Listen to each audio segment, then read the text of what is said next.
ஆன்மீக நண்பர்கள் அனைவருக்கும் அன்பு கலந்த வணக்கங்கள். இன்றைக்கு நாங்கள் ஆன்மீகம் சம்மந்தமான பதிவில் பார்த்தீங்கன்னா, தனுஷுடன் சிவன், மனைவிகளுடன் ஐயப்பன், ஒரு அபூர்வ திருத்தலத்தை பற்றி தான் நாம் இன்றைக்கு பார்க்க போகிறோம். புதுச்சேரி அருகில் அமைந்துள்ள திருவேட்டக்குடி அருள்மிகு சுந்தரேஸ்வரர் திருக்கோயிலில் தான் பல ஆச்சரியமான சிறப்புகளை தன்னுள்ள கொண்டுள்ளதாம். ஆன்மீக அன்பர்கள் வாழ்நாளில் ஒரு முறை தரிசிக்க வேண்டிய ஒரு அற்புத தலமாக தான் இது இருக்கிறது. என்னன்னு சொல்லி பார்த்தீங்கன்னா, வில்லேந்திய வேடமூர்த்தின்னு சொல்லப்படுகிறது. அர்ஜுனனுக்கு பாசுபத அஸ்திரம் வழங்கத்தான் சிவன் பார்த்தீங்கன்னா வேடன் உருவம் தரித்து வந்த தலம்னு சொல்லப்படுகிறதா. இங்கே மூலவர் லிங்க வடிவில் இருந்தாலும் உற்சவர் வேடமூர்த்தி கையில் வில் மற்றது சோளத்துடன் கம்பீரமாக காட்சி தருகிறாரா.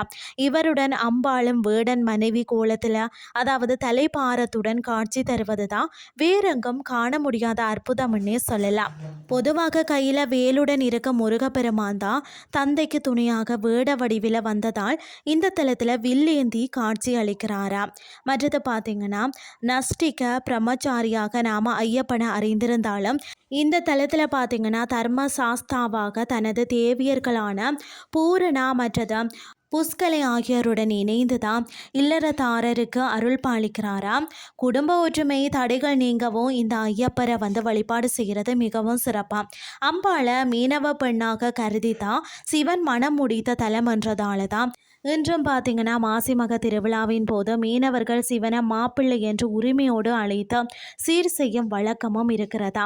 அமைவிடம் பார்த்தீங்கன்னா அருள்மிகு சுந்தரேஸ்வரர் திருக்கோயில் திருவேட்டக்குடி, காரைக்கால், அதாவது புதுச்சேரி மாநிலத்தில் தான் அமைந்திருக்கிறது. திருமண தடைகள் நீங்கணும்னு சொன்னாலும், எதிரிகள் தொல்லை ஒழியணும்னு சொன்னாலும், நல்ல நண்பர்கள் கிடைக்கவும் இந்த வேடமூர்த்தியை ஒரு முறை தரிசித்து பாருங்கள். இன்றைய ஆன்மீகம் சார்ந்த பதிவு உங்களுக்கு பிரயோசனமாக அமைஞ்சிருக்கும்னு சொல்லி நானும் நம்புகிறேன். இதே மாதிரி மற்றும் ஒரு ஆன்மீகம் சார்ந்த பதிவோடு உங்களை சந்திக்கிறேன். நன்றி.